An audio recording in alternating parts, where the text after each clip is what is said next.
हाँ बच्चों, आज हम लोग जो है फिर एक केमिकल रिएक्शन का एक 10 क्वेश्चन 15 क्वेश्चन लेकर के हम लोग उपस्थित हुए हैं और कुछ क्वेश्चन जो है सॉल्व किए जाएंगे जो केमिकल रिएक्शन एंड इक्वेशन का होगा। और पहले भी हमने एक वीडियो बनाया हुआ था MCQ का 1.1, हमने 1.2 इसमें भी नियर अबाउट 10 क्वेश्चन जो है डालने वाले हैं, 10 क्वेश्चन कम से कम। और आप लोगों का रेगुलर प्रैक्टिस चलता रहे, इसके लिए रोज़ाना आप लोगों को एक वीडियो मिलता रहेगा। तो स्टार्ट करते हैं हम लोग एक अगले क्वेश्चन की तरफ। हम लोग का पहला क्वेश्चन होगा the formula of lead chloride. अब ज़रा इस बात को देखा जाए, लेड का जो है फॉर्मूला यानी कि जो सिंबल हम कहते हैं, ये हो गया हमारा Pb जिसकी वैलेंसी 2 होती है। क्लोराइड की बात कर रहा है मतलब Cl, यहाँ पे इसकी वैलेंसी 1, क्रॉस मल्टीप्लाई किया जाए तो यहाँ से ये Pb यहाँ से 1 हो जाएगा और ये Cl2 हो जाएगा। यानी हमारा ऑप्शन बनने वाला है PbCl2, क्योंकि PbCl हो नहीं सकता, PbCl3 हो नहीं सकता क्योंकि Pb की वैलेंसी 3 नहीं होती, Pb2Cl2 नहीं हो सकता। ये भी गलत ही है, ये भी गलत है और ये भी गलत है। बिल्कुल आसान सा क्वेश्चन था बच्चों। और क्वेश्चन नंबर हम लोग जो है नेक्स्ट चलते हैं और इसमें क्वेश्चन देखते हैं कि ये क्या कह रहा है। कह रहा है the chemical reaction in which heat evolve this reaction. अब हमारा ये क्वेश्चन ये कह रहा है, इसमें आप दो चीज़ें होती हैं। कोई भी केमिकल रिएक्शन होता है तो वह क्या करता है, या तो एनर्जी को रिलीज करता है या तो एब्जॉर्ब करता है। अब यहाँ पर जो है हमारे पास क्वेश्चन ये है कि ये इस रिएक्शन में क्या होगा। या तो कह रहा है the chemical reaction in which heat evolve this reaction. यदि रिएक्शन में क्या कह रहा है कि हीट को इवॉल्व करना है या तो एब्जॉर्ब करना है, तो सबसे पहला हमारा एंडोथर्मिक रिएक्शन है। एंडोथर्मिक रिएक्शन में क्या होता है कि एनर्जी को अपने में एब्जॉर्ब करता है। डिकम्पोजिशन रिएक्शन कह रहा है यहाँ पर, डिकम्पोजिशन रिएक्शन का मतलब तोड़ना होता है। अगला है एक्सोथर्मिक रिएक्शन, और एक्सोथर्मिक रिएक्शन का मतलब होता है रिलीज करना। मतलब exothermic reaction are process that release energy। यदि जो एनर्जी को रिलीज करता है उसको हम लोग एक्सोथर्मिक रिएक्शन कहते हैं, जो कि यहाँ पे दिखा रहा है। और इसमें जो है एनर्जी को एब्जॉर्ब करता है। ये नॉन ऑफ दिस का तो कोई सवाल ही नहीं पैदा होता। तो यहाँ पे कह रहा है कि हीट इवॉल्व मतलब एनर्जी को बाहर जाता है। मतलब हमारा ऑप्शन जो है वह एक्सोथर्मिक यानी सी का ऑप्शन सही होना चाहिए और 100% ये सही होगा। ठीक है, अब क्वेश्चन नंबर चलते हैं नेक्स्ट पर। ये हमारा क्वेश्चन है 40 नंबर्स।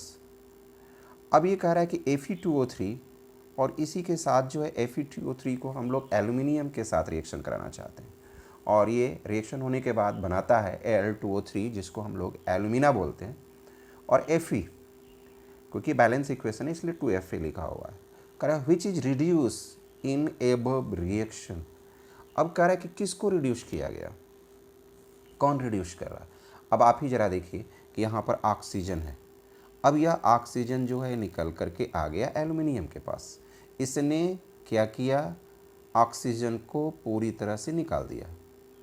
तो किसने किया, Fe2O3 में से ऑक्सीजन निकला, रिड्यूस हुआ।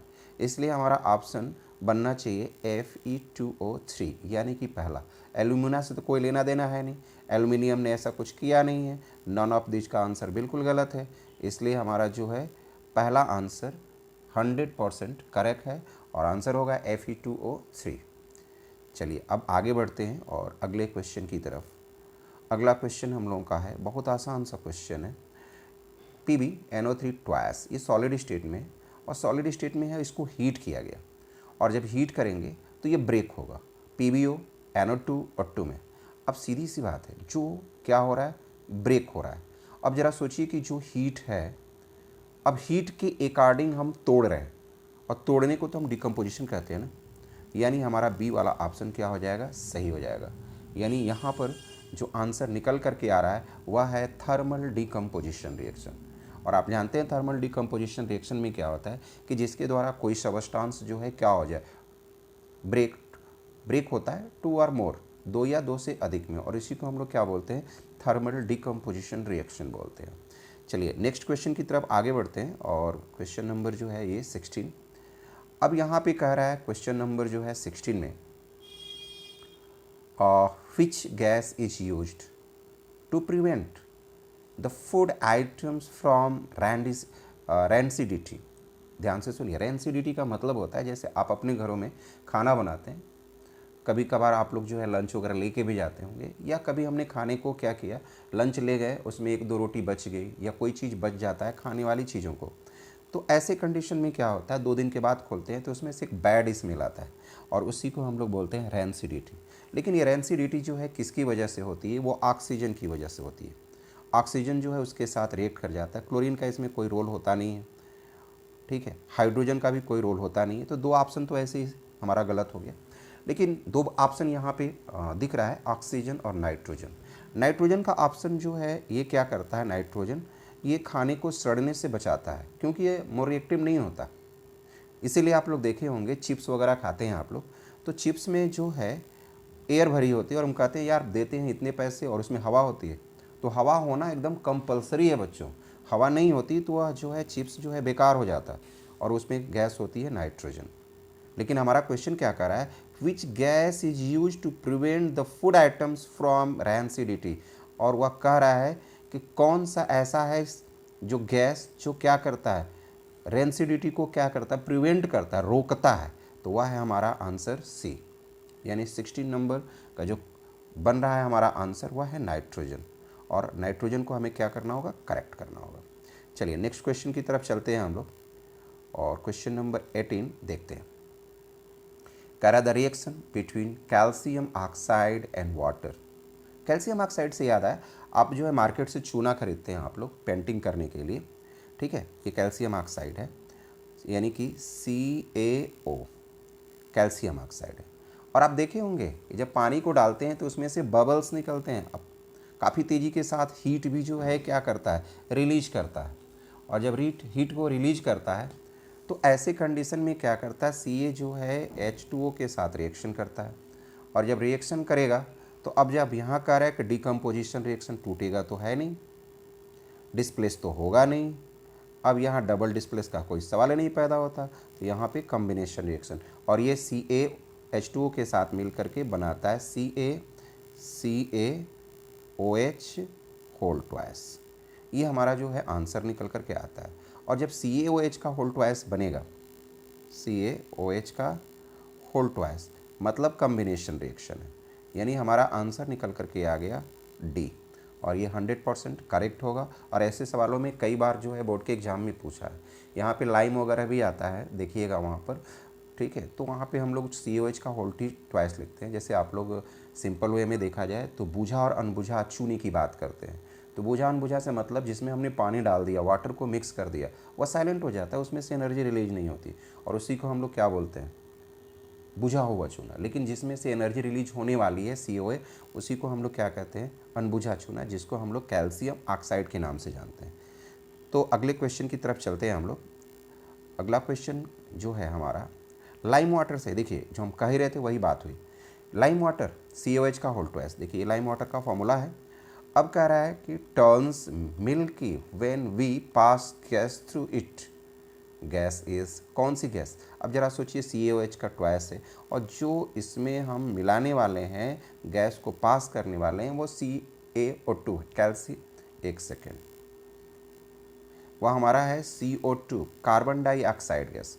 अब यह कार्बन डाइऑक्साइड गैस जो है इसके साथ रिएक्शन करता है, ठीक है। अब यहाँ से जो है एक ऑक्सीजन और कैल्शियम मिल करके बनाता है CaCO3 कैल्शियम कार्बोनेट, यानी हमारा आंसर होना चाहिए कैल्शियम कार्बोनेट, ठीक है। तो इस कंडीशंस में जो हमारा लाइम वाटर के साथ CaOH ऐसा दिख नहीं रहा है, मिल्की वे, तो जो जिसको हम मिला रहे हैं, किसको मिला रहे हैं, कार्बन डाइऑक्साइड को मिला रहे हैं, तो कार्बन डाइऑक्साइड के मिलाने की वजह से यह मिल्की कलर होता है। लेकिन कभी कभी क्या होता है कि ज़्यादा हम लोग इस गैस को क्या करते हैं, मिलाते हैं, तो वह जैसे मिल्की होता है, जैसे फॉर्मेशन हो रहा था फिर वापस आ जाता है। तो हमारा आंसर होगा कार्बन डाइऑक्साइड, और ये ऑप्शन दिया हुआ है बी नंबर, तो बी करेक्ट। अब क्वेश्चन नंबर नेक्स्ट चलते हैं, देखते हैं क्वेश्चन क्या कह रहा है। अब कह रहा है the decomposition of silver chloride, देखिए डिकम्पोजिशन और सिल्वर क्लोराइड की बात आती है, सिल्वर ब्रोमाइड की बात आती है, तो हमारे पास एक ही चीज़ आता है, सनलाइट। उसी के प्रेजेंस में जो है हम लोग डिसोशिएट करते हैं। लेकिन क्वेश्चन क्या कह रहा है, पूरा पढ़ लेना जरूरी है। The decomposition of silver chloride into silver and chlorine can be easily carried out by using, किसके द्वारा, यहाँ सीधा सीधा दिख रहा है बच्चों, लाइट। ठीक है, और फोटो का मतलब फोटोसिंथेसिस नहीं, फोटोलाइसिस। और फोटोलाइसिस का मतलब है एच न्यू, और एच न्यू का मतलब होता है फोटॉन। क्या होता है, फोटॉन। ठीक है, फोटॉन का मतलब हो गया सनलाइट, और यहाँ हमारा आंसर हो गया सी, क्योंकि इजकल टू एच न्यू होता है बच्चों। एनीवे, इससे मतलब नहीं है, हमें मतलब है किसके द्वारा एजिली कैरिड आउट कर सकते हैं, ब्रेक कर सकते हैं, तो वह है हमारा सनलाइट। चलिए आगे बढ़ते हैं, क्वेश्चन नंबर 21। अब क्वेश्चन नंबर 21 क्या कह रहा है, इसको देखा जाए। कह रहा है the formula of calcium hydroxide, और calcium hydroxide, calcium hydroxide CaOH का होल ट्वाइस, जो कि अभी जो है लाइम के फॉर्म में जो है आपने क्वेश्चन नंबर जो है दूसरे में देखा था। ठीक है, कैल्शियम हाइड्रोक्साइड, जैसे कि अभी हम लोगों ने क्वेश्चन, जो पिछला क्वेश्चन था उसमें हम लोगों ने क्या किया, केयर किया था। यहाँ पर देखेंगे आप लोग, अभी एक क्वेश्चन था, कहाँ गया, एक सेकेंड, यहाँ देखिए, ये हमारा जो है कैल्शियम हाइड्रोक्साइड है, ये वाला पोर्शन CaOH का होल ट्वाइस। क्लियर है। तो अब जो है हमारा क्वेश्चन ये कह रहा है कि कैल्शियम हाइड्रोक्साइड जो है, यहाँ पे फार्मूला ऑफ कैल्शियम हाइड्रोक्साइड, तो आप 100% करेक्ट कर सकते हैं, और इसका आंसर आएगा CaOH का होल ट्वाइस। बहुत आसान है, बिल्कुल आसान है। क्वेश्चन नंबर आगे 22 की तरफ बढ़ते हैं। अब क्वेश्चन नंबर 2 में कह रहा है क्या, CaCO3 यानी कैल्शियम कार्बोनेट है, हीट किया जाए, और जब हीट करते हैं तो ऐसे कंडीशन में CaO calcium oxide CO2 carbon dioxide, this reaction टूट गया ना, देखिए ध्यान से, टूट गया, कम्बिनेशन तो हुआ नहीं, जुड़ा तो है नहीं, डिकम्पोज हो गया। लेकिन ये जो डिकम्पोजिशन हो रहा है वो हीट की वजह से हो रहा है, और इसमें कोई ऑप्शन है नहीं, इसलिए हम क्या करेंगे, केवल डिकम्पोजिशन, यानी कि ऑप्शन हमारा बी करेक्ट होगा। चलिए क्वेश्चन नंबर हम लोग 23 पर बढ़ते हैं और देखते हैं क्या कह रहा है ये। क्वेश्चन 23 कह रहा है ये कि ZnO+C यानी जिंक ऑक्साइड को कार्बन के साथ रिएक्शन कराया गया और बन गया Zn+CO2। दिस रिएक्शन, यह कौन सा रिएक्शन है, तो कार्बन ने क्या किया, ऑक्सीजन को लिया, कार्बन एब्जॉर्ब ऑक्सीजन, ऑक्सीजन को उसने क्या किया, अटैच कर लिया, और attachment of oxygen is known as oxidation. सीधी सी बात है, जो सबस्टांस ऑक्सीजन को क्या करता है, अपने में एब्जॉर्ब कर लेता है। ठीक है, तो वहाँ पर जो है रिडक्शन होता है। लेकिन यहाँ बात आती है कि ZnO ने क्या किया, यहाँ पर ऑक्सीजन को रिलीज किया, तो यहाँ पर हमारा क्या हो रहा है, जो रिलीज करता है मतलब निकाल देता है, तो भी रिडक्शन होता है। तो ये हमारा ऑप्शन जो है बी नंबर 100% करेक्ट होगा। तो इसमें आप लोग जो है समझ लीजिएगा, जैसे मान लिया जाए ऑक्सीजन है, निगेटिव एलिमेंट है, या हाइड्रोजन है, पॉजिटिव एलिमेंट है, तो यहाँ से यदि ये ऐड होता है तो ये ऑक्सीडेशन है, और ये जो है रिमूव होता है तो ऑक्सीडेशन है, दो कंडीशन, और इसका अपोजिट कर देंगे तो बिल्कुल जो है ऑक्सीडेशन की जगह पे रिडक्शन हो जाता है। और आप लोगों का एक वीडियो जो है इस टाइप का मैंने ट्रिक की टाइप में इस पे है, पड़ा हुआ है यूट्यूब पे, और आप उसको देख लीजिएगा, कोई दिक्कत नहीं आएगी। चलिए क्वेश्चन नंबर 24 की तरफ चलते हैं। The process of oxidation involves, कह रहा है the process of oxidation involve. अब यहाँ पे एक बात समझनी होगी, ये है LEO, लियो, और एक है GER, दो चीज़ें हैं।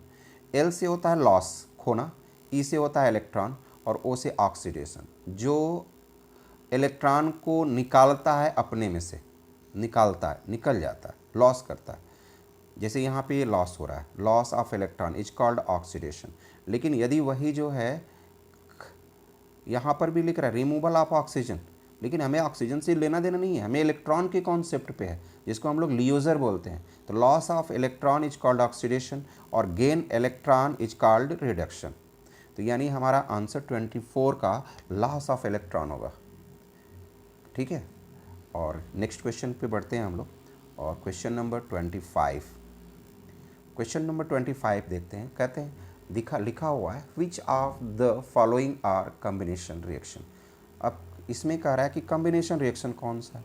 अब जरा देखेंगे कि कॉम्बिनेशन का मतलब दो चीज़ों को अटैच करना। अब जब दो चीज़ों को अटैच करेंगे तो यहाँ पर जो है कॉम्बिनेशन रिएक्शन निकल करके आएगा। तो यहाँ पर देखिए ये कॉम्बिनेशन रिएक्शन नहीं है क्योंकि खुद ही ये दो पार्ट में ब्रेक हुआ है, ये होगा ही नहीं। लेकिन ये दूसरा और तीसरा जो है 100% होगा। यहाँ पे जो चार ऑप्शन दिए गए हैं इसके लिए एक और ऑप्शन दिया होना चाहिए ताकि ये पता लगे कि कौन सा ऑप्शन गलत है कौन सा ऑप्शन सही है। तो देखिए आंसर दिया है बोथ सेकेंड एंड थर्ड, मतलब हमारा यहाँ पर ऑप्शन जो है सेकेंड और थर्ड दोनों का ऑप्शन जो है बना हुआ है। देखिए पहले से मैंने भी इसको ट्रिक लगाया था, ये दोनों जो है क्या है, कॉम्बिनेशन रिएक्शन है। ठीक है, अब क्वेश्चन नंबर चलते हैं 26 पे, और ये आप लोग का लास्ट क्वेश्चन है आज का।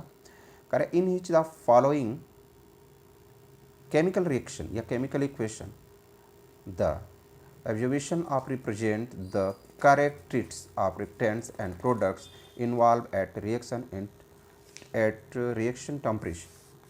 यहाँ पे हमारा जो है टेम्परेचर के अकॉर्डिंग जो क्वेश्चन दिया हुआ है, कह रहा है कि in which the following chemical reaction, in which the following chemical reaction